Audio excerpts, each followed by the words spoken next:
The day Lou Gehrig couldn't tie his shoes.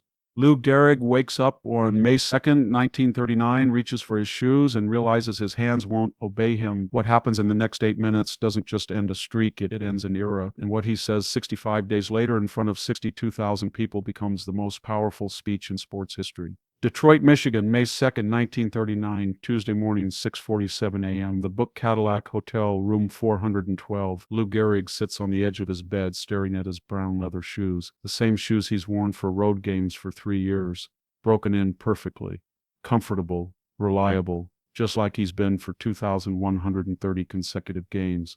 But this morning, something's different. His hands shake as he reaches for the laces. Not from nerves, not from excitement about today's game against the Detroit Tigers. His hands shake because they want to shake, because his body has decided that fine motor control is negotiable now, because the disease eating away at his motor neurons doesn't care that he's Lou Gehrig, the Iron Horse, the man who never misses a game. He tries again, grabs the left lace with his thumb and forefinger. It slips. He tries to pinch it tighter. His fingers don't respond the way they should. The lace falls from his grip like water through a broken dam. Sweat beads on his forehead. It's 47 degrees outside. There's no reason to sweat. Eleanor stirs in the bed behind him, his wife of 5 years, the woman who married him when he was just another ball player, before the consecutive game streak made him famous, before the newspaper started calling him the Iron Horse. She's been noticing things too, the way he drops his coffee cup, the way he stumbles getting out of bed, the way his batting average has plummeted to .143. She notices everything, but she doesn't say anything because saying it makes it real. Lou? Her voice is soft, careful, the voice of someone who's afraid of the answer to the question they're about to ask. Everything okay? He doesn't turn around, doesn't want her to see his face, doesn't want her to see the fear that he's been hiding for weeks. Yeah, honey, just tying my shoes. But he's not tying his shoes. He can't tie his shoes. His fingers won't cooperate. They twitch and spasm like they belong to someone else, like his body is betraying him one nerve at a time. Eleanor sits up in bed. She's been married to him long enough to know when something's wrong. Lou Gehrig doesn't struggle with simple tasks. Lou Gehrig is the most reliable man in baseball. If the sun rises in the east and sets in the west, Lou Gehrig plays first base for the New York Yankees. That's how the world works. Lou, let me help you. I don't need help tying my shoes. His voice is sharp, frustrated, not at her, at himself, at his hands, at whatever's happening to his body that he doesn't understand. She gets out of bed anyway, kneels in front of him, takes the laces in her hands. Her movements are gentle, practiced. She's been tying shoes for 31 years. For him, it feels like watching someone perform magic. There, she says, finishing the bow on his left shoe, now the right one. He watches her hands move, steady, controlled, everything his hands used to be. Eleanor, what if I can't play anymore? She freezes. It's the first time he's said it out loud. The first time either of them has acknowledged what they've both been thinking, that this isn't just a slump, that this isn't just getting older, that something is fundamentally wrong. Don't say that. Her voice is fierce, protective. You're Lou Gehrig, you don't not play. But even as she says it, they both know it's not true anymore. Lou Gehrig has become someone who can't tie his shoes. 8:30 a.m., Briggs Stadium, Detroit. The visiting clubhouse is exactly what you'd expect from a mid-level American League team in 1939. Wooden lockers, concrete floors, a single light bulb hanging from the ceiling. No luxury, just function. The smell of leather oil and tobacco, and the particular staleness that comes from decades of athletic sweat soaked into every surface. The Yankees are getting ready for batting practice. Joe DiMaggio is stretching his hamstrings. Bill Dickey is warming up his throwing arm. Red Ruffing is going over the Tigers lineup in his head. Normal pregame routine. Everyone focused on the game except for the one person who should be most focused of all. Lou Gehrig sits in front of his locker staring at his uniform, number 4, first base, his position for 14 years, the position he's never missed, never abandoned, never failed to fill. But today he's not getting dressed. Today he's just sitting. Hey, Lou. DiMaggio walks over. You feeling all right? You look like someone died. Lou looks up.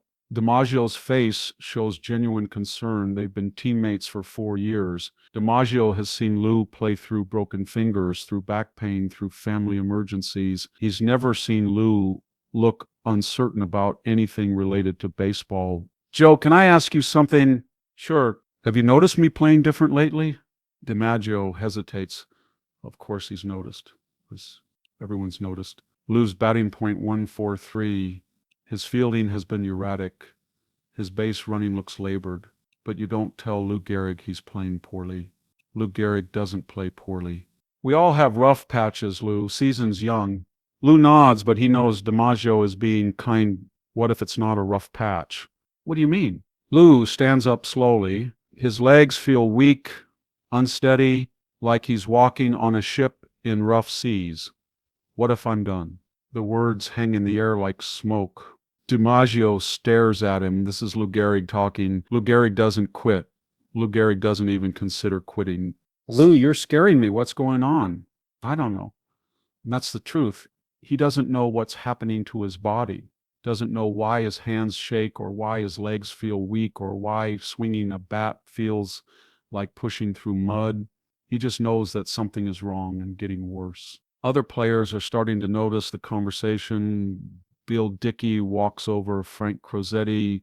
Slowly, the entire team gravitates toward Lou's locker, not because they're eavesdropping, because Lou Gehrig's voice sounds different, uncertain, and Lou Gehrig is never uncertain about baseball. Guys, Lou says, looking around at his teammates, I need to tell you something. I won't be playing today. The clubhouse goes dead silent. 25 professional athletes stop what they're doing and stare at the man who hasn't missed a game in 14 years. You hurt? Dickey asks. Not hurt exactly. Lou struggles to find the words. How do you explain something you don't understand? How do you tell your teammates that your body feels like it belongs to someone else? I can't perform at the level you guys need me to. That's not your call to make, DiMaggio says. That's McCarthy's call. Lou shakes his head. No, Joe, this is my call. I know my body better than anyone, and my body is telling me that I'll hurt the team if I play today. Red Ruffing, the veteran pitcher, speaks up. Lou, you've played 2,130 straight games. You played with a broken hand. You played the day after your mother's funeral. What's different about today? Lou looks at Ruffing, a man who's known him for 8 years, a man who's watched him play through everything the game could throw at him. How do you explain that the difference is fundamental, that it's not about pain or injury or external circumstances, that it's about the recognition that your body is failing you in ways you can't control? Red, all those other times I knew I could help the team win. Today I know I can't. The honesty of it hits everyone in the room. This isn't about statistics or pride or maintaining a streak. This is about Lou Gehrig's most basic commitment, helping his team win baseball games. And if he can't do that, he won't take the field. Manager Joe McCarthy walks into the clubhouse. He takes one look at the scene, his entire team clustered around Lou Gehrig, everyone looking serious, and knows something significant is happening. What's going on here? Lou stands up. Skipper, I need to talk to you. McCarthy's office is tiny, barely big enough for a desk, 2 chairs, and a filing cabinet. The walls are covered with lineup cards from previous games, newspaper clippings, and a photo of the 1936 World Series team. Lou sits across from McCarthy, hands folded in his lap to hide the trembling. What's on your mind, Lou? I want to take myself out of the lineup. McCarthy leans back in his chair. In 20 years of managing, he's never had a healthy player asked to be benched, especially not Lou Gehrig, especially not in May. You want to tell me why? Lou takes a deep breath. Something's wrong with me, Joe. I don't know what it is, but I know it's not normal. My hands shake. My legs feel weak. Yesterday, I missed a routine ground ball that I could have fielded with my eyes closed 3 months ago. You thinking about seeing a doctor? Yeah, I am, but regardless of what a doctor says, I can't take the field today knowing I'm not capable of helping this team win. McCarthy studies Lou's face. He sees something he's never seen before in Lou Gehrig's eyes, doubt. Not about his commitment or his effort, but about his ability. For a perfectionist like Lou, that doubt is devastating.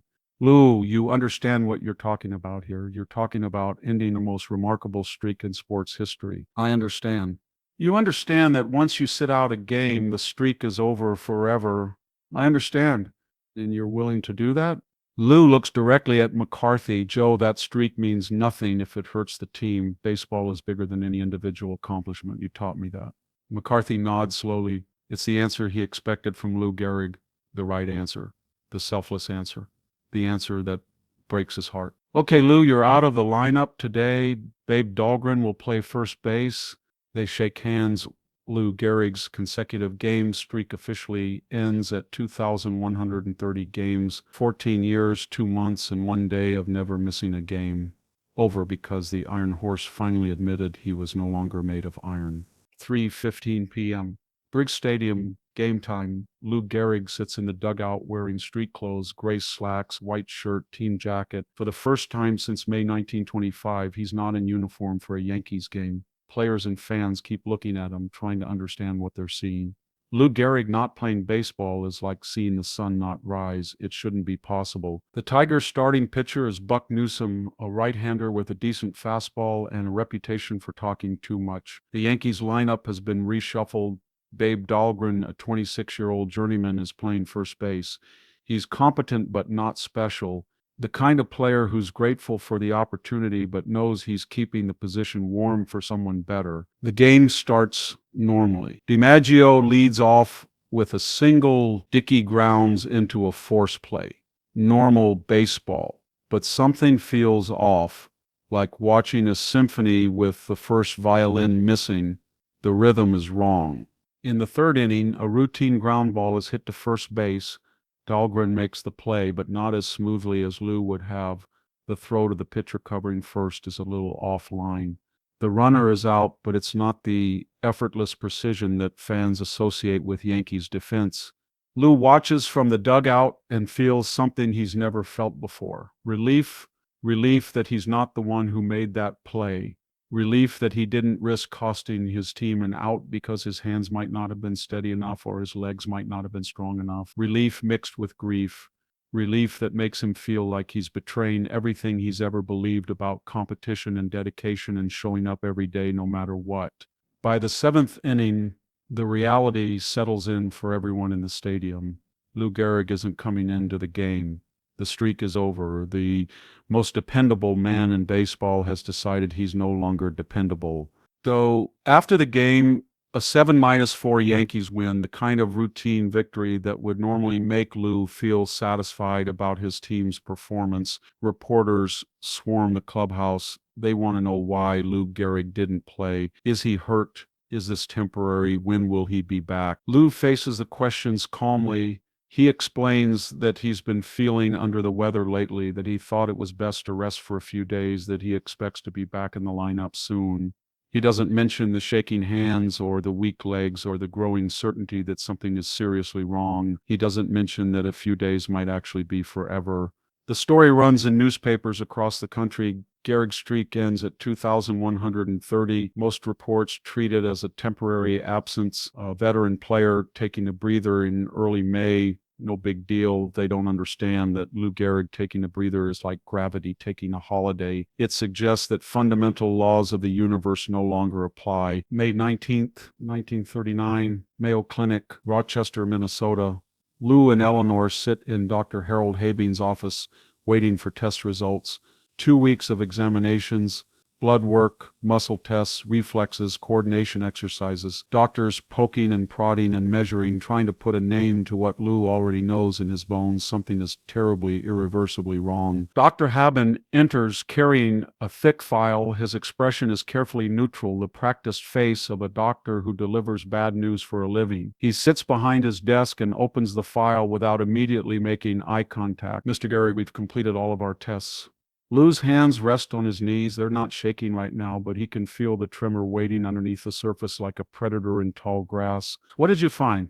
You have a condition called amyotrophic lateral sclerosis, ALS. It's a disease that affects the motor neurons in your brain and spinal cord. Eleanor grabs Lou's hand. Her grip is fierce, desperate, as if she can hold him together through physical contact. What does that mean? Lou's voice is steady. Of course it is. Lou Gehrig doesn't break down even when receiving the worst news of his life. It means that the nerve cells that control your muscles are deteriorating. Over time, you'll lose muscle function, gradually, then more rapidly. How much time? Dr. Habing hesitates. This is the question every patient asks, and the one doctors hate to answer because hope is often more valuable than accuracy. 2 years, maybe 3, if we're fortunate. The words hit the room like a physical force. Eleanor makes a small sound, something between a gasp and a sob. Lou says nothing. He absorbs the information the way he absorbed inside fastballs, with calm focus, looking for what comes next. Will it hurt? Physical pain? No. The disease affects motor function, not sensation. You'll retain all of your mental faculties. You'll simply lose the ability to control your muscles. Lou nods. Can I still play baseball? Dr. Habin looks surprised. Most patients in Lou's situation ask about treatment options or second opinions. Lou Gehrig asks about baseball. Mr. Gehrig, I don't think you understand. This disease is progressive. Within 6 months, you'll have difficulty walking. Within a year, simple tasks will become impossible. I understand, but right now, today, can I play baseball? Eleanor stares at him. Lou, you just found out you're dying. He turns to her. Eleanor, I've been dying since the day I was born. We all have. The only question is what we do with the time we have. He looks back at Dr. Habeen. Doctor, I appreciate your honesty, but I need to know, is there any medical reason I can't play baseball for as long as my body allows me to? No medical reason beyond the symptoms you'll experience. And I'm going back to New York. The flight home is quiet. Eleanor cries silently, staring out the window at clouds that look like cotton balls against blue sky. Lou reads a newspaper, checking box scores, reading about other teams' prospects, following the sport that has defined his life, as if he still has decades to watch it instead of months. Lou, Eleanor's voice is small, almost childlike. What are you thinking about? He folds the newspaper and looks at her. I'm thinking about how lucky I am. Lucky? She can't hide the incredulity. You just found out you have a terminal illness. I'm lucky because I got to play baseball for a living. Lucky because I got to play for the greatest team in the greatest sport. Lucky because I got to play alongside Babe Ruth and Joe DiMaggio. Lucky because 60,000 people cheered for me every time I stepped into Yankee Stadium. He takes her hand. Most people work jobs they hate and never get to pursue their passion. I spent 14 years getting paid to do what I love most in the world. How is that not lucky? Eleanor looks at him like she's seen him for the first time. How do you do it? Do what? Stay positive when everything is falling apart. Lou considers the question seriously, because falling apart is a choice. The disease will take my body. I won't let it take my spirit.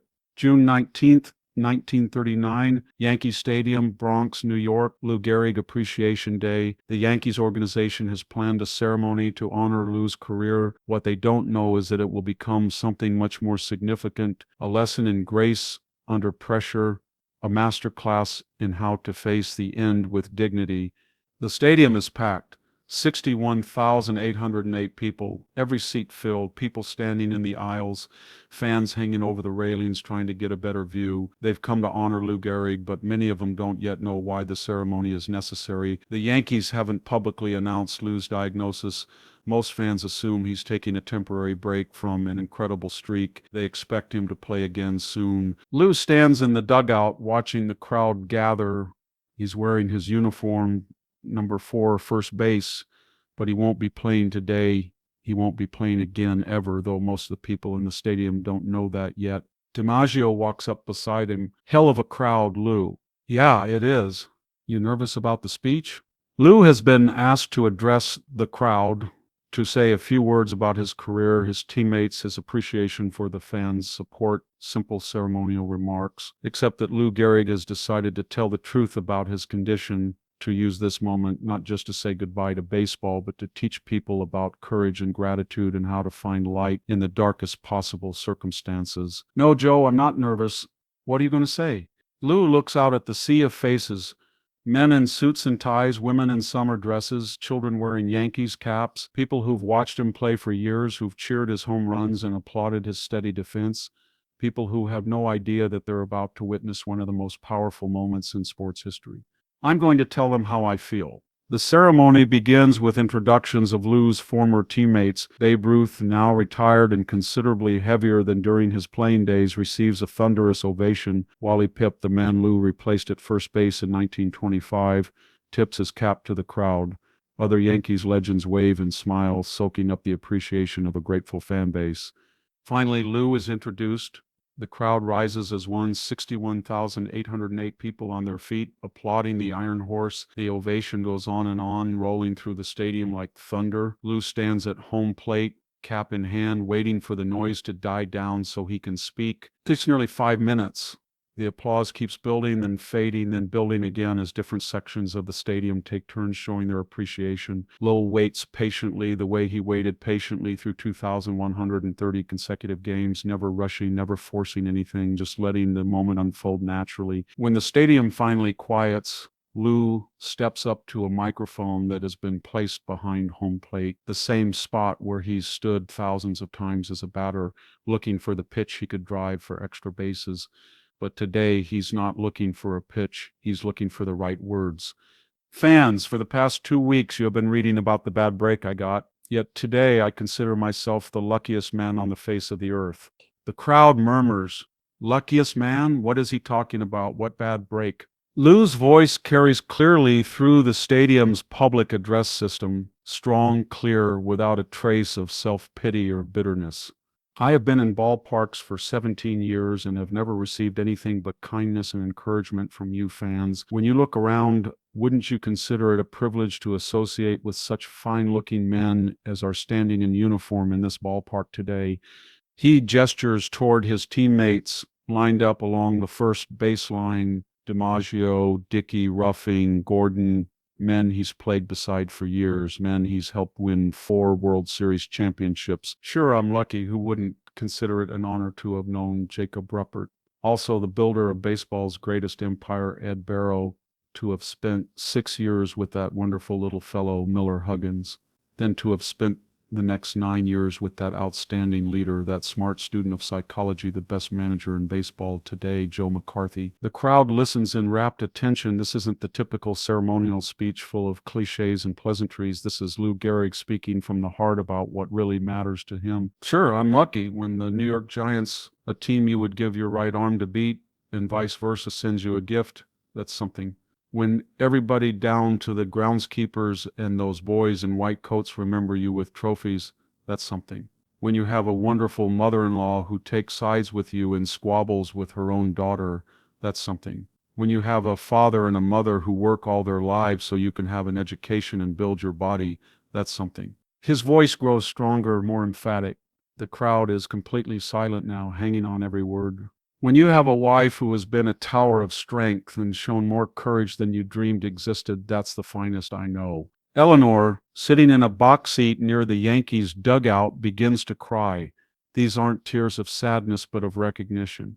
She's seen her husband at his most essential, not as a baseball player, but as a man who understands what matters in life.